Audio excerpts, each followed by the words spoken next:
I went back in time, tried to bring dragons through a portal to conquer the world and become king, all because my kitty died. Future Rogue 2014.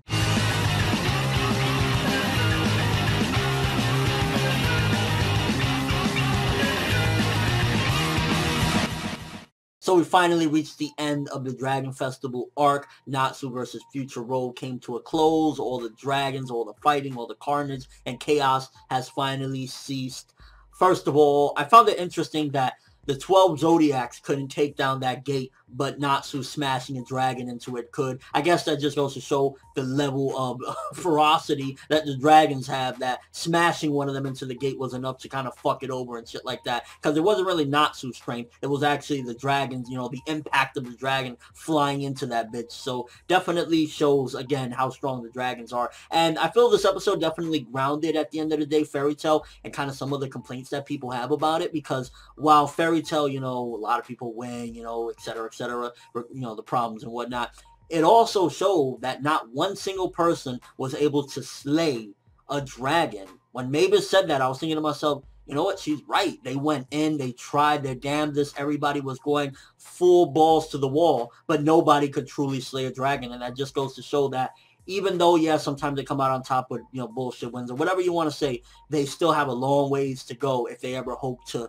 you know, be able to be on the level of a dragon, to slay one for that matter. So I'm glad that it kind of grounded Fairy Tail in a way and kind of showed them that, yeah, you think you're some hot shit, but at the end of the day, you go up against a dragon, you're going to get fucked over. And I'm glad that kind of everyone pitched in one way or another to stop this threat. We really had everyone involved, not just like, you know, a set of a few people, because even in the end, Lucy and Yukino were able to help out using their powers together. So everyone pitched in. It wasn't just like a one-man effort, and I'm definitely glad that they made even the smallest characters like Yukino more relevant even in the end. Now, when everyone started disappearing and everything, I was thinking to myself, all right, we're finally going to get the big reveal. And I've known this for a while, obviously, reading the manga.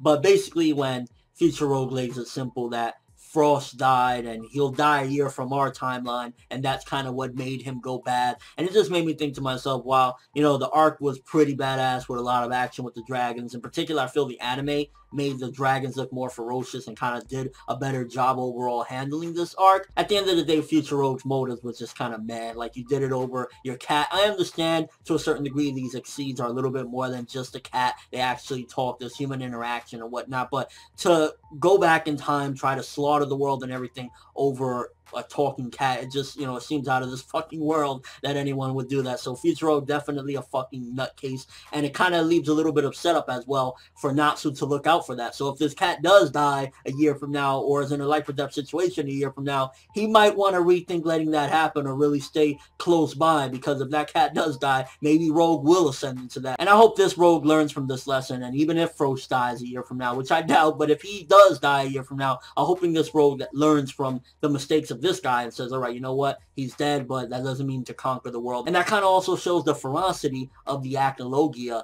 If you really think about it, most of this was because of the Acnologia. He was scared of the power of the Acnologia. It was like between his cat dying and the fact that they can't take down the Acnologia in his timeline, it just goes to show the Acnologia is truly one of the biggest threats that Fairy Tail is going to have to face amongst, you know, the final villains that they have, including Zeref. And overall, a solid ending. I feel the motives for Future Rogue was the weakest thing. It definitely felt very cheap, and overall it's like, you know, you did it over a cat. But aside from that, the end of the battle was pretty awesome. We got the final impact, sending everything back in time, and definitely a pretty sad scene at the end. I ain't gonna lie, I felt kind of bad, where you see them all in heaven, the future versions of themselves, Lucy, Natsu, and all them kind of going off in their own journey. And it's kind of like there was impact and there was death in a sense, major death, but it was really mostly that timeline that felt it. It's kind of like if you look at future Trunks' timeline or whatever, something like that, it's kind of like there was still impact. It was just in that timeline. And basically, in a nutshell, it kind of feels fucked up that, like, yeah, that timeline is still going to be ruled by dragons and devoured in a sense. But overall, good finale for the ending. Aside from Future Rogue's motives, I felt everything went pretty all right